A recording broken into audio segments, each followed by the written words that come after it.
watching Rogers TV.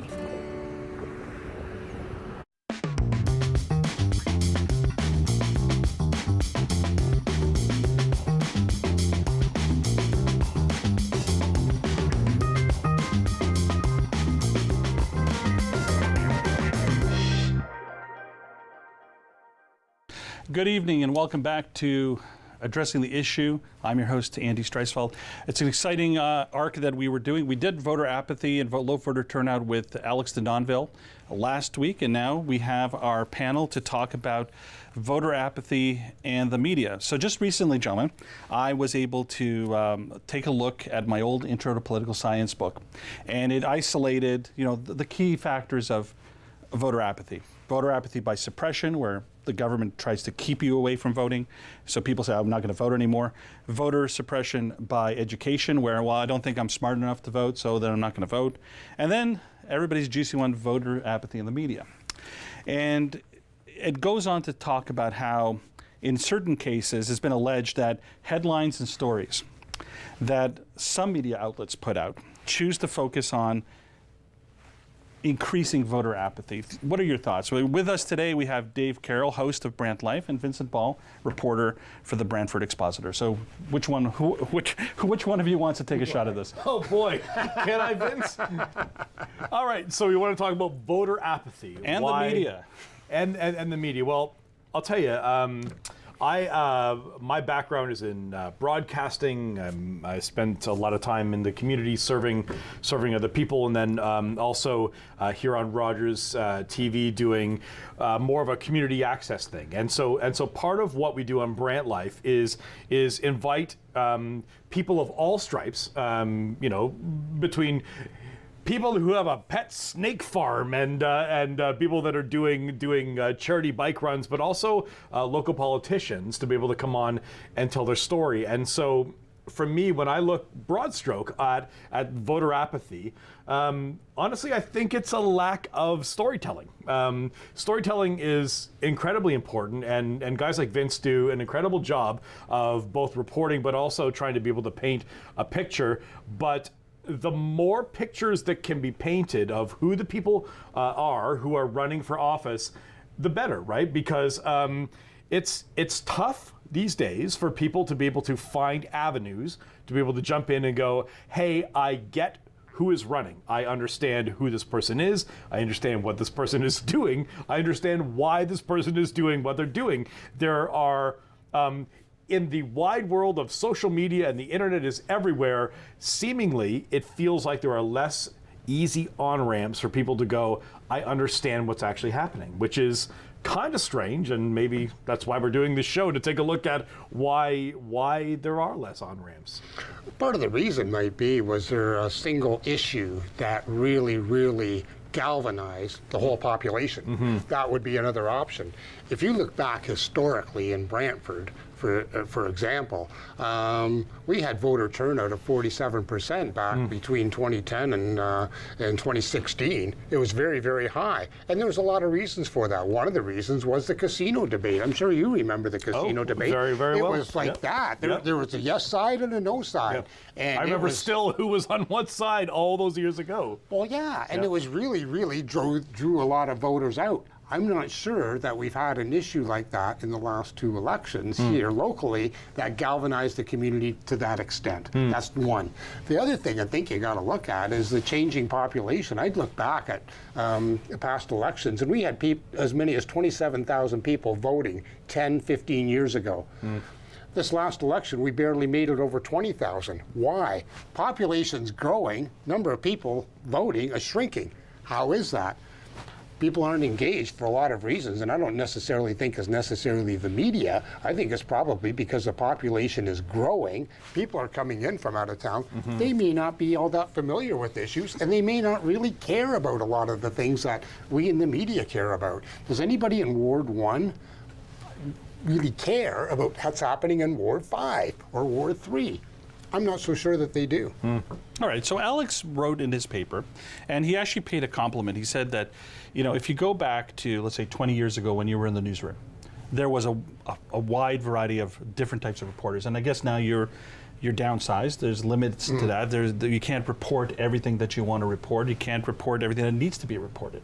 But at the end of the day, the issue was that when you, and we're going to talk more about this later on when we look at an excerpt from his research project. But when you talk about what has happened from Aerodale to COVID, to freedom movement, to perks for politicians, right? We have this galvanization, according to what was written in his report, that politicians want to have a macro view, and the people who are running specifically for these one-topic issues have a very micro view. And when they don't win, it's like they take their ball and they go home. Thoughts? Let's have you start this time. Well, that's probably true. The people are running on one issue, and I think that's one of the dangers, and I was going to get into that later, of voter apathy. You can have one strong candidate with a lot of appeal win an election based on that one issue. We've had people who were councillors who were basically, I would say, one-issue councillors who got elected year after year on that platform. Working with the media to prevent that particular platform too, I might add, to the expense of other stuff. Yeah, you're right. They do look at the bigger issues. But what does Mr., as my friend would say, what does Mr. and Mrs. Tim Horton think when they're having coffee about it? You go in and ask them about a lot of these different things, they wouldn't care. But I got a four-way stop. I got a lot of traffic going down my street, and my councillor gets a stoplight there, a stop sign there. Hey, great stuff. That's all they really want to know about. The water's going, you can flush your toilets, you can get water, you can get all this kind of stuff. What are these big issues that somebody's talking about? It doesn't necessarily really resonate with them in a lot of different ways. All right, Dave. The single issue stuff is a roll of the dice, right? Because it might hit and it might not, right? There was in our not the last election, but the election before, our current mayor Kevin Davis, there was a sign right before you go over the Lorne Bridge that said, "If I was mayor, you'd be home Exactly by right. now." And I remember thinking, wow, that's a roll of the dice to be able to go, hey, I wonder if people will go, hey, I care enough about the traffic and the blockage between the Lorne Bridge and the traffic that goes back up Brand Ave that I'm going to go, cool, great. And I remember thinking that was a gutsy move, and it paid off for him. It probably did, but it would be interesting to go back and see if those people are home any faster Indeed. now, 4 years later, because I'm not so sure that they are. I'm not sure either, but when it comes to elections, that was a roll of the dice. And oddly enough, I remember thinking that probably wouldn't be something that people would resonate enough to be able to go, yeah, I'm going to go vote or not. But some of the people that I know who are traditionally non-voters who lived in that New West Brant actually told me, hey, yeah, I'm going to vote because of this. And I thought, really? Well, yeah, that is a really... We're going to come right back after this message. It looks like we've got the right topic for you gentlemen tonight. Stay with us on Addressing the Issue. We'll be back in a few moments.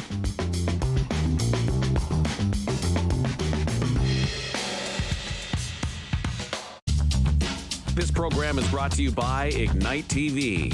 Now you're in command. Visit Rogers.com for more details.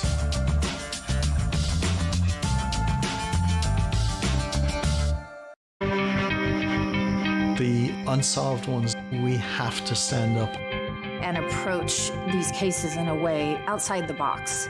Let the world know, is those out there that did commit a murder, there are people that are coming after you.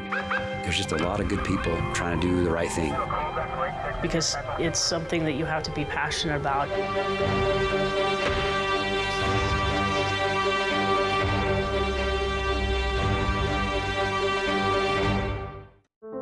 Are you low on food? Struggling to pay the bills? Overwhelmed by life's challenges? When you need support but don't know where to turn, just dial 211. 211 connects you to the programs or services near you. 211, how can I help you? 211, help starts here. For frank discussion on Canadian politics and issues that matter to you, tune in to Addressing the Issue with Andy Streisfeld, Fridays at 6:30 on Rogers TV.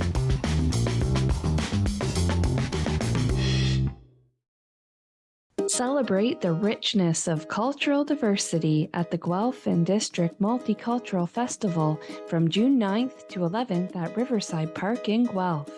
Experience food from around the world, enjoy live music and dancing, cultural performances, shopping, children's activities, and more. Visit gdmf.ca for more information.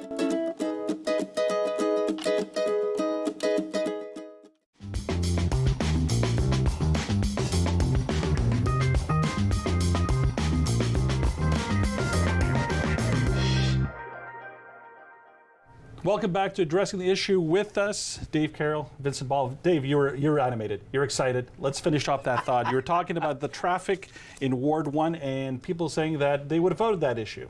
So let's go for that one. And I think part of the reason for that is, and Dave's made a great point here, is that it became an issue for the whole city, though. Traditionally, it was Ward 1 trying to get from Ward 1 to the Highway 403. Well, the way people were doing it, they were going through Ward 5. People in Ward 5 were getting a little tired of all the traffic. Coming in, it was coming down Brand Ave. There's another area of the city. So all of a sudden, this one issue became a citywide issue. So I think that was very clever on his part. But it doesn't happen all the time, that's right? Right. You could miss. And so for me, when I was in my last year of high school, and the gentleman who was running for mayor at the time, Chris Friel, when he was much younger, he was reaching out to people like me. In fact, even in this studio, I was doing work with him here. We were on talk shows here, and I used to go with him to different places inside high schools, and he would reach out to the younger people. He was a younger guy, and he was the guy that actually got me engaged in politics. But it wasn't just casino or single issue. It was hey, young people, get involved in politics. This means something. And it wasn't just I got engaged in one election. It got me engaged in elections for the rest of my life. And you didn't really know what the reason or single issue was? Certainly not. I was like, wasn't anything you could identify. This was somebody who resonated with me as a young person and made me care about politics. And so for me, I look and go, these broad stroke things actually have the ability to engage people in, hey, let's engage forever, as opposed to just, I want to get home in time for the pork chops. And there's not really an issue there, is there? No. It was broad. Yeah. And a broad net. One of the best campaign things I ever saw was a guy running for the mayor of Sarnia, and he took out a want ad in the local paper, and he says, no big signs, no brochures, no big parties. I'll spend your money the same way I spend my own. Vote for me. It cost him maybe $50, but he got a lot of media attention for that. All right, so let's talk about that. Because the thing is, I spoke about it. One of the reasons why we created this show was we don't want political operatives here. We don't want, the slant. We don't want the talking over each other. So let's talk about this. Media people. I was part of the media when we did the debates here for Rogers for municipal, and from there we grew this show. So you have, last municipal election, right? You have a wide variety of councillors. There's no shortage. At least 5 or 6 in each ward. You had for me, I'm a horse racing fan. You had an open race, okay? Yeah, you had some pedigree. You had some. You pretty much figured who was going to win there or whatever. But some surprises came out. Everybody had a different point of view. You had Mayor Davis, you had Dave Robel, you had Brantford Batman, and you had John Turmel. Now, okay, at the end of the day, is voter apathy tied to the perception of the candidates out there? In a certain case, when I go look for a person to vote for, I'm going to be honest and I'm going to say, look, I'm looking for someone who's going to resonate across a whole bunch of issues, and I'm going to say that's the best person for me. But when you put a person in, like a John Turmel or any other type of person who's going to make it interesting, let's be polite, I don't want to get sued, they'll make the campaign interesting.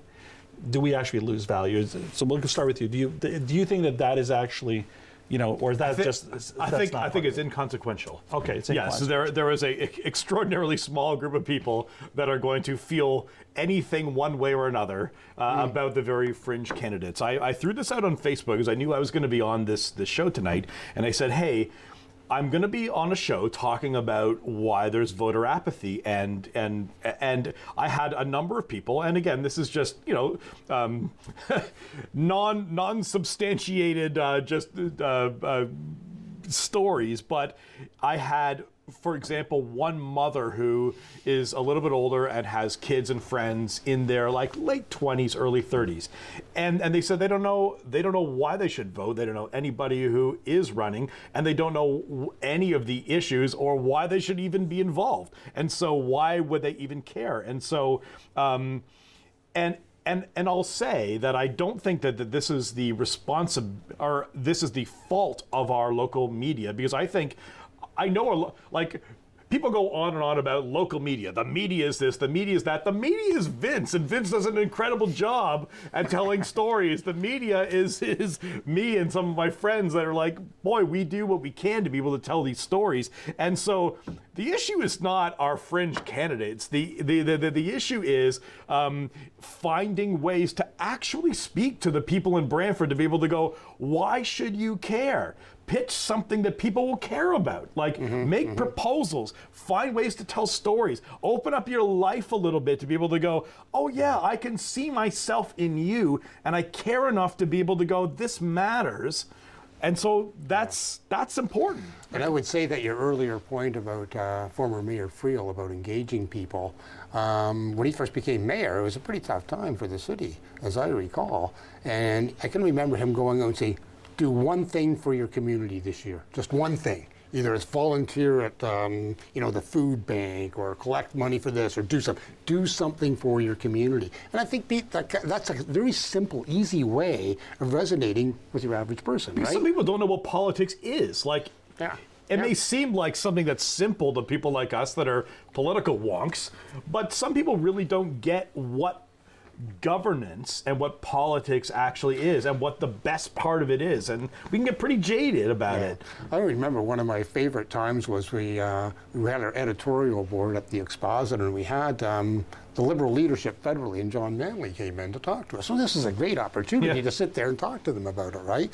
And I can remember we wrote the story by committee afterwards, which was just a disaster. And I had asked him about the decision the federal government made about not going to Iraq.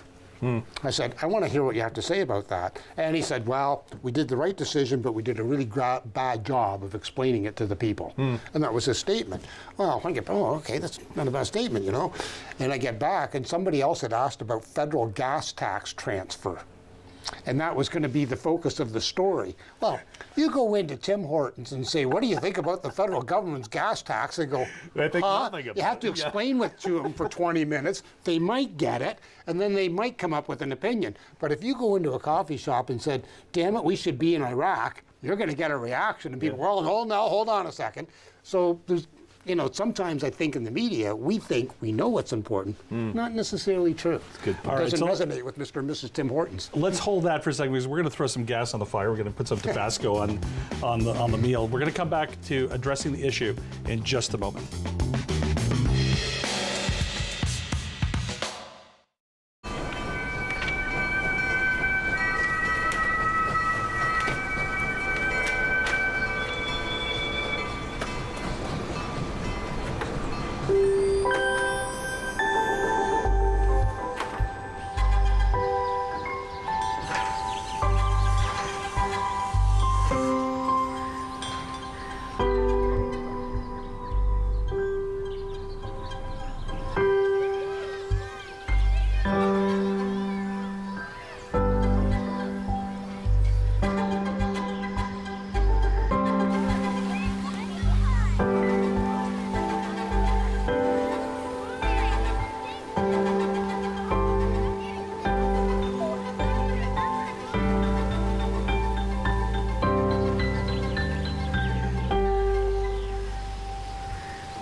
It's closing time, and you stayed out longer than you planned. So now you can't drive, and the buses have stopped running.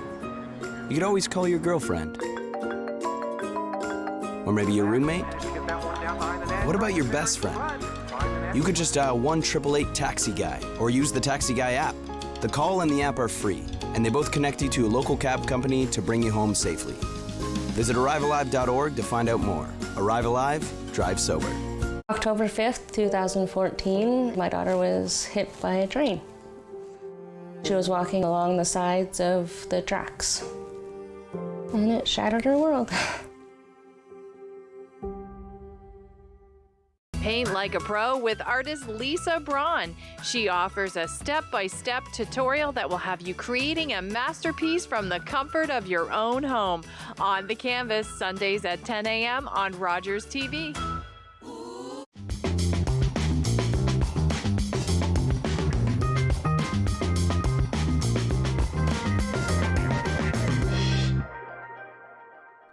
All right, we're back with addressing the issue. Okay, I'm having fun. I know you guys are too. So now here's the part where we're going to make it a little bit spicy. So we're going back to Alex de Nonville's report, and in that report he highlighted. The whole report was done anonymously, so we do not know which counselor said what. But there was a very spicy comment where this counselor was questioning not only social media but traditional media. And here is the quote. We don't have TV stations like CHCH. We have Rogers, controlled out of Cambridge and Kitchener-Waterloo.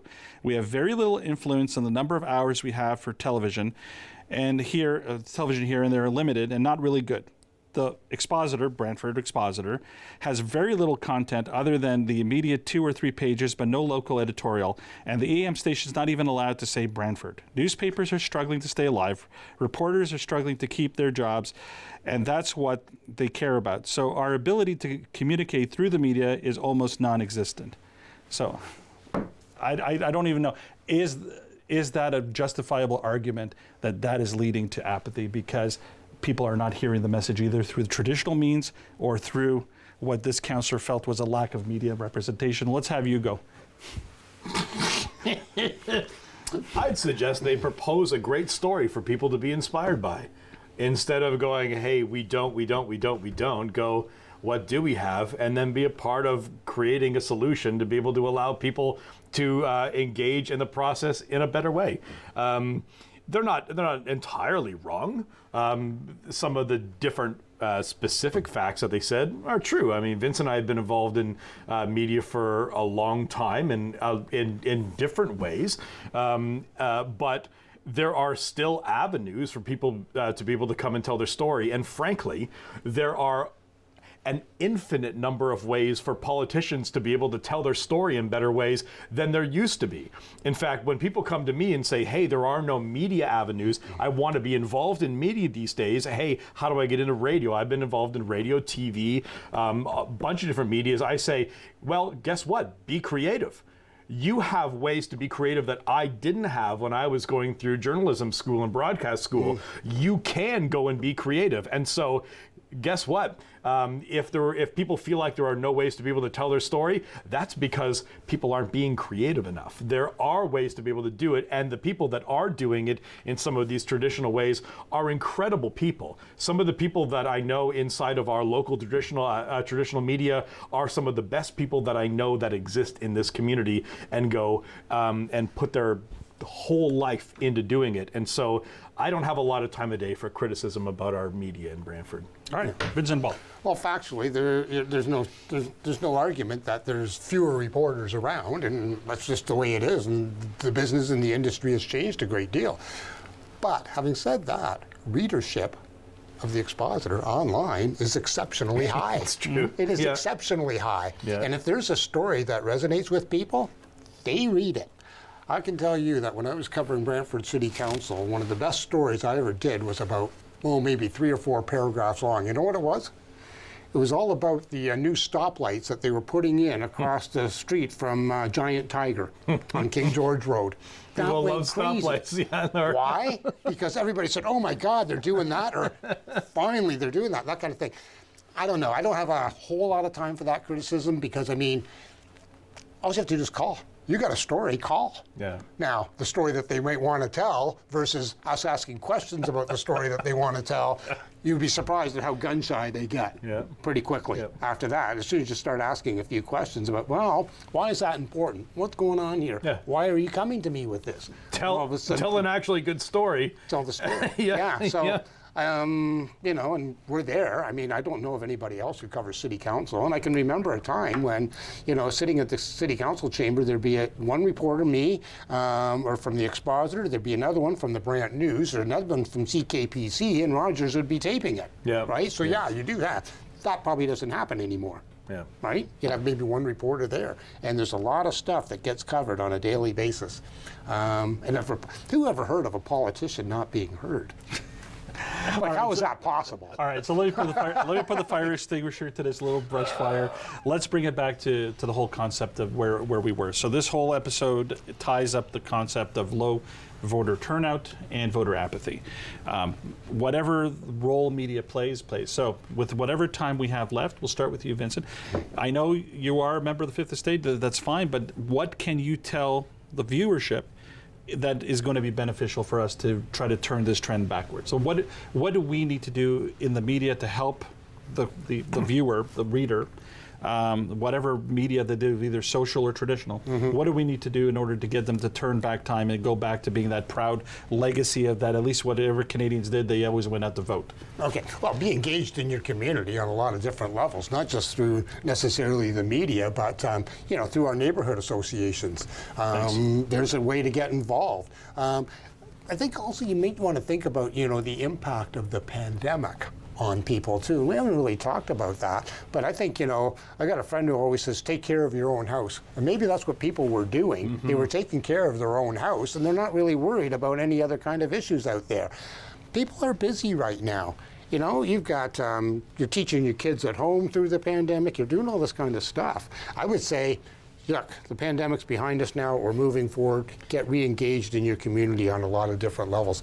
I've got a friend of mine who's out there collecting stuff, and she's delivering, you know, food to people and old age homes and so on and so on, engaged in her community in a different way. She knows everything that's going on in this I'll say a couple of quick things. A guy like Vince, one of the last times I saw Vince in person was at my son's high school basketball game, because he referees high school basketball. So when he says get involved in the community, it's not just on like what we think about traditionally of, oh, community foundation, all these different things. Get involved in your community and some of the things you have passions about. And when you said, how do we go back to where we were? I don't think we go back to where we were. I think you go, I'm going to take my kids to the polling stations. My kids are voters because I took them when they were kids. When they were young, I took them into the polling stations. I showed them that we were voting. I modeled it. And not only that, but I talked to them about why we were doing it. And so I say, don't go back, go forward. Go, hey, let's go in together. Let me model this. Let me tell you why I'm doing it, and let me show you why I'm doing it, and tell the story. We have, like, individuals have social media too. It's not just, hey, go vote. It's here's why I care. All right. And those kind of discussions, do you have those kind of discussions around the dinner table anymore? Yeah. Do people have those? I don't know. We're going to have another episode because we're finished with time. So listen, tune in to Dave Carroll on Brant Life. Read Vincent Ball in the Brantford Expositor. Thanks very much for tuning in to our second episode. This arc is now completed. We'll be having a new topic next week. We'll let you know on that one. First of all, on behalf of us here at Addressing the Issue, wishing you a great evening. Stay safe.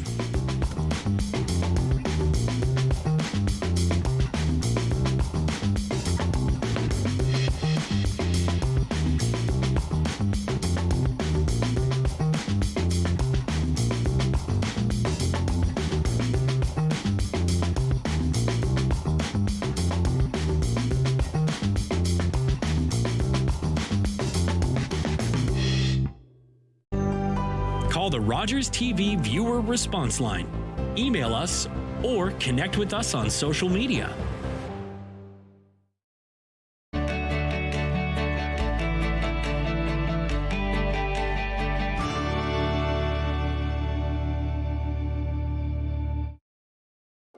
Cystic fibrosis never takes a holiday. More than 4,000 Canadians like me wake up with cystic fibrosis, go to bed with cystic fibrosis, and do hours of treatments and medications every day. We go to many medical appointments, spend time in hospital, and still face life-shortening lung infections and organ damage. Join us on Sunday, May 28th at Waterloo Park as we go further for all. Register at walk.cysticfibrosis.ca. After a night out with your friends, there's always options for getting home safely. You could call your BFF, your mom or dad, whoever you can